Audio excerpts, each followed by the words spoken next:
આગામી લોકસભા 2024ની ચૂંટણીના બનાસકાંઠા બેઠક પરથી ભાજપે ઘોષિત કરેલા ઉમેદવાર રેખાબેન ચૌધરી પોતે એશિયાની સફળ સાબિત થયેલી અને સહકારનું ઉત્તમ ઉદાહરણ ગણાતી બનાસ ડેરીના આદ્ય સ્થાપક એવા ગલબાભાઈ નાનજીભાઈ પટેલના પૌત્રી છે.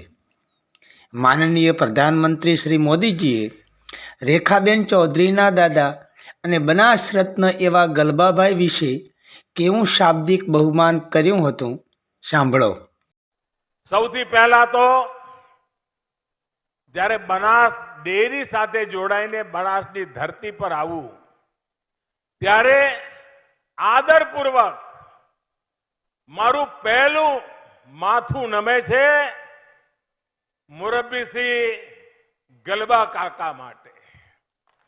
અને આજે હું 60 વર્ષ પહેલા ખેડૂતના દીકરા ગલબા કાકાએ જે સપનું જોયું એ આજે વિરાટ વટવૃક્ષ બની ગયું અને બનાસકાંઠાના ઘેર ઘેર એણે એક નવી આર્થિક શક્તિ પેદા કરી દીધી.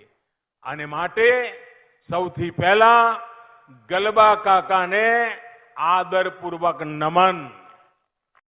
તો આવા લોકસેવક ગલબાભાઈ નાનજીભાઈ પટેલના પૌત્રી એવા રેખાબેન ચૌધરી જ્યારે બનાસકાંઠાની બેઠક પરથી જનસેવક થવા જઈ રહ્યા છે ત્યારે સૌ કોઈ બનાસવાસીની અમી દ્રષ્ટિ રહેશે એમાં બેમત નથી.